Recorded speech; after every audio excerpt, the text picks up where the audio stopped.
Tuesday. The man on your screen, 44-year-old Dennis Walker, also known as Josh Coates, now faces a slew of charges. On May 27, deputies learned that a person had been stopped on Plank Road by a man claiming to be a deputy. The victim says the suspect was driving a black Ford Explorer with red and blue flashing lights. Walker was allegedly wearing an all-black uniform with no sheriff's patches or nameplates. The victim says the suspect took his driver's license, said it was suspended, and cut it in half. Got back in his car, sped away. Walker was identified as a suspect and was arrested with help from the U.S. Marshals earlier today. Now, when they raided Walker's house on Truant Avenue, they found out he had an active warrant out for his arrest for aggravated battery. He also had gone to prison in Texas for impersonating a police officer.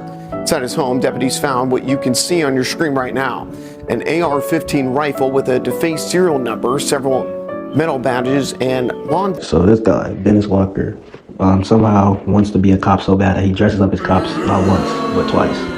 Okay, he has a case out, already on the run. He decides he's going to dress up as a cop again. Pulls this lady over, tells her to step out the car, asks for her license, cuts her license in half.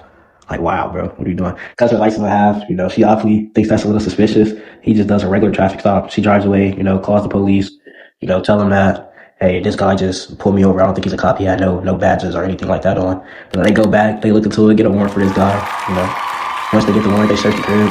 He's in there. What they find in the crib is actually crazy.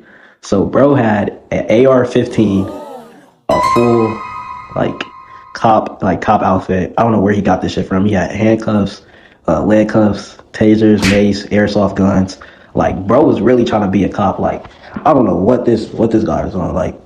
Whoever sold him all these cop items, bro, what are y'all doing?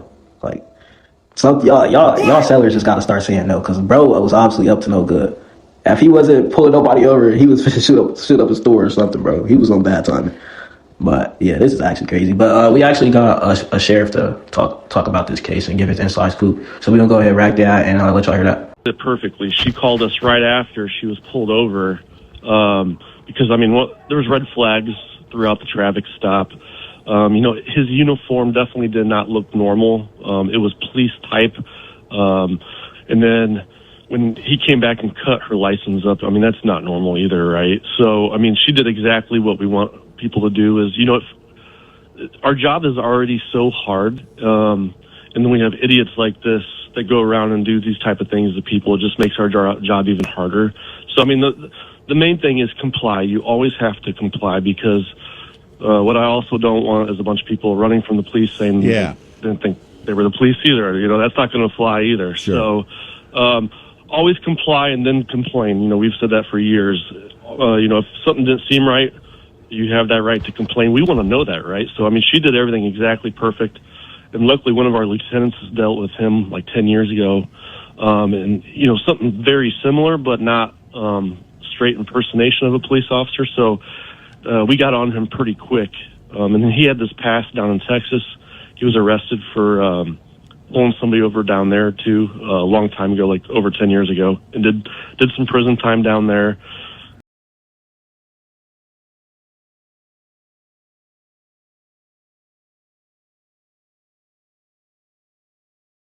Like this, and I know it doesn't happen a lot, but is there a fantasy? What are they hoping to do? It's definitely some type of upset. Like I said, that's what makes this so. It makes our job harder because of people like this. Yeah. That's what I was going to ask you about. Is when obviously you guys are fighting crime, and so whenever there's crime, it's something you don't want to happen. But this has got to be particularly irksome because you have a hard enough time with some folks getting them to trust you. What is the reaction from the law enforcement community when you see something like this? Well, they don't want to deal with this. That's why we hope he's detained and he's not let out again. He has a history of this. So hopefully, he wears a real jail uniform, not a fake one, right? A fake one. All right. Well, thanks for giving us a couple of minutes this morning. And folks, if you ever have questions, just call the sheriff's office. They'll talk to you about all kinds of things. I'm not talking about during a stop, but if if you're worried about something or somebody, there's folks there to help you. Just call the non-emergency line and ask somebody for some advice, and they'll give it to you. Chris, it's good to talk to you. Sheriff Watkins, Peoria County. Anything else you want to say before we let you go? No. What was pretty crazy about this was he stopped. He does focus on females. When he was arrested in Texas, he was stopping females down there too. Yeah. But he stopped this one right a block away from the jail. So that's kind of like, he didn't care. I mean, Yeah. And it was a 6 a.m. One of our deputies could have easily rolled up on him. Sometimes if you're a woman alone, especially after dark, you're not quite sure what's going on. Is it what it's a legitimate pullover or a stop, Chris? What is it that can I call 911? If I'm in the car and go, hey, I'm being pulled over, I'm not sure if it's really one of your officers. Is that going to cause me more trouble, or should I do that if I'm nervous? You can. The main thing is you don't want to mess with the officer during the traffic stop, right? So if you need to pull over as soon as possible, because you don't. Okay. Once again, you don't want to add charges or make this more than it is. You can always say, hey, I'm so-and-so, I'm getting pulled over on this road. The dispatcher should say, yeah, that's legitimate, but also just be really careful, because you don't want to delay the stop or not roll down your window because you're talking. Like I said, that's what makes this so it makes our job harder because of people like this. Yeah. That's what I was going to ask you about, is when obviously you guys are fighting crime, and so whenever there's crime, it's something you don't want to happen. But this has got to be particularly irksome because you have a hard enough time with some folks getting them to trust you. What is the reaction from the law enforcement community when you see something like this? Well, I mean, they don't want to deal with this, right? A block away from the jail. So that's kind of like, he didn't care. I mean, yeah. And, it was a 6 a.m. One of our deputies could have easily rolled up on him. Just very, he really didn't have any, he wasn't scared to do this. So how much time is he looking at, maybe, if he is prosecuted and that sort of thing? I mean, I don't know what weighs more as impersonating a police officer, but having that AR-15 defaced, taking the serial number off, I mean, technically, that's a federal offense. Awesome. So, I like that. He's looking some time. Yeah. Great. All right, Sheriff, thanks so much. That's Sheriff Chris Watkins, Peoria County Sheriff's Department. And I hate to jump the gun on this, but see all the stuff this guy's got, and pulling over women.